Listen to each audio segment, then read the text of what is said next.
eterna e finaliza. 1 Pedro capítulo 1, verso 23. Ok? 1 Pedro capítulo 1, verso 23. Quase próximo ao livro do Apocalipse. Ok?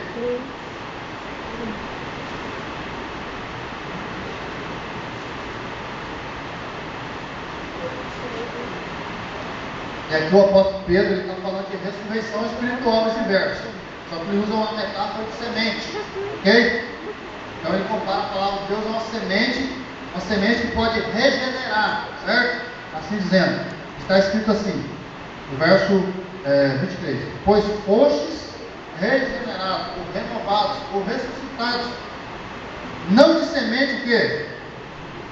Mas de incorruptível, mediante a palavra de Deus, a qual vive e é o quê? Permanente. Você quer ter vida espiritual? Não vai na farmácia do Murilo, lá não tem comprimido para isso, né?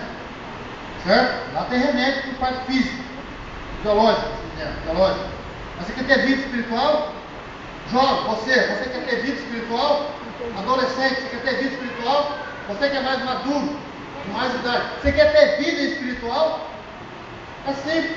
Todo dia toma um compromisso da palavra de Deus. Todo dia. Você pega a Bíblia e come ela, espiritualmente falando. Se alimente da palavra de Deus. O que está escrito nesse verso é assim, ó, você será regenerado. Quando você se alimenta dos nutrientes do solo, se quiser, né, frutos, verduras, legumes, se quiser, toma água, tem um sono reparador, suas células que se desgastaram no decorrer do dia, elas se renovam. Sabia disso?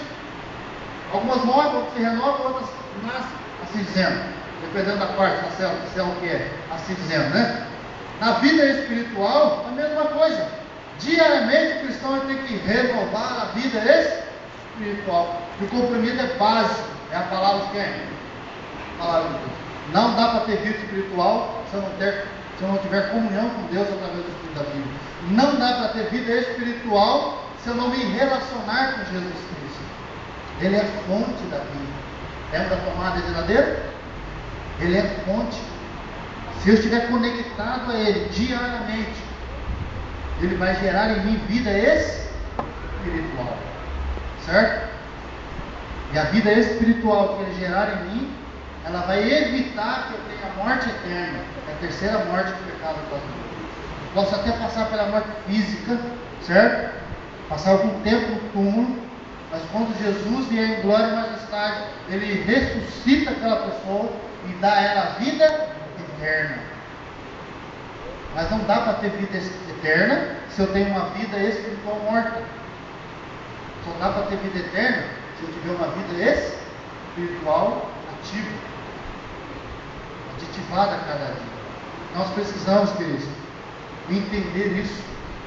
Você sabe em média quanto tempo passa uma pessoa estudando, academicamente falando. Hoje, se estuda até os 9 anos, né, no ensino fundamental. Antes era até 8, né? O pré, na verdade é 10, porque o pré conta um ano, né? A primeira série é 9, 9, mas tem o pré, né? Algumas crianças fazem pré 1 e pré 2. Minha filha fez os dois. Então, minha filha estudou, para chegar ao 9º ano, ela vai estudar 11. Viu? 11. Aí vem primeiro, segundo, terceiro o quê? Colegial. Mais 3, 14, né? Se fizer uma faculdade de 4, 5 anos, vai para 18 a 19. Se fizer uma especialização após, vai estudar de 20 a 21 anos. Vai estudar de 20 a 21 anos para ter uma formação para essa terra, que para o céu não vale nada.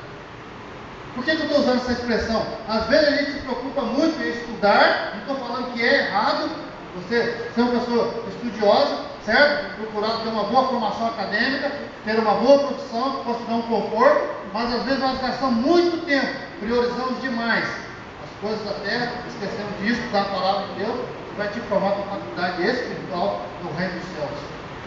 Passamos de 18 a 20 anos para uma pessoa estudando, certo? Se formar para esse mundo, só que Jesus fala, essa formação que tem que ter tudo aí, eu incentivo, certo? E Jesus é a fonte da sabedoria e do conhecimento, mas ela não te prepara para as nações celestiais. Você tem que ler a palavra de Deus todo dia, você tem que estudar. Isso serve para o jovem, porque o jovem não pode estudar a Bíblia. Eu sei porque eu tenho um livro que fala sobre isso e está para o jovem. Estou criticando o jovem, tá? Só um exemplo que estou usando. Porque às vezes a gente se debruça sobre um livro de biologia, de química, de história, né? Para tirar nota boa no final do trimestre, mas não quer ler nem a lição da escola sabatina. É verdade, não é? Não quer nem pessoa usa o sabatino, que é coisa simples.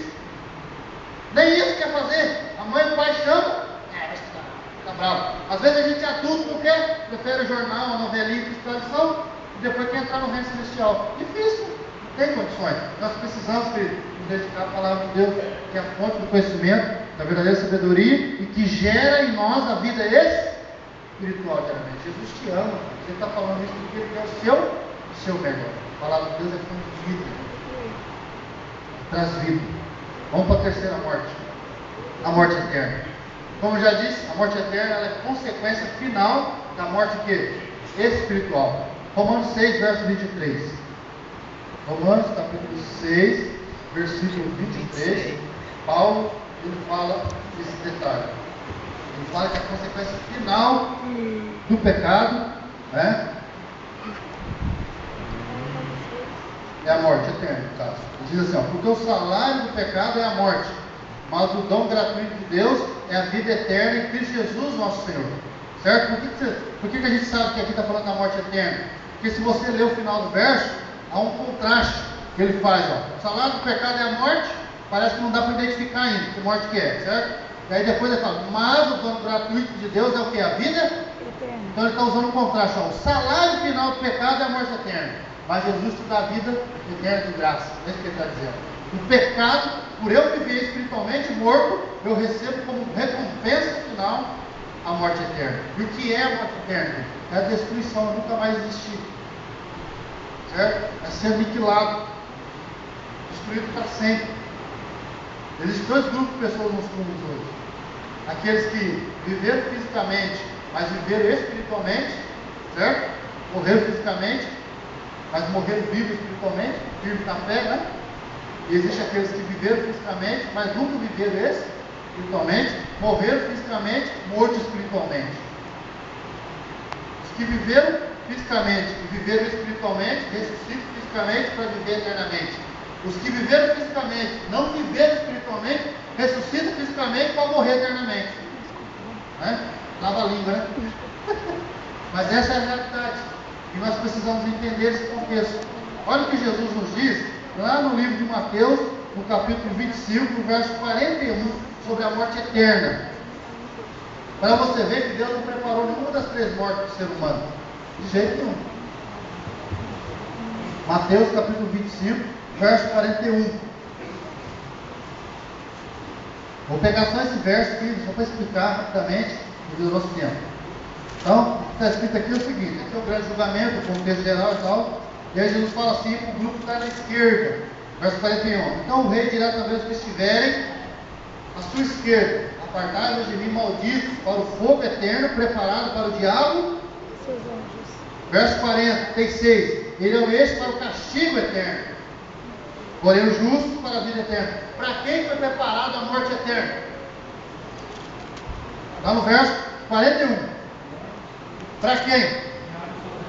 Foi preparado para você? De jeito nenhum. Para mim?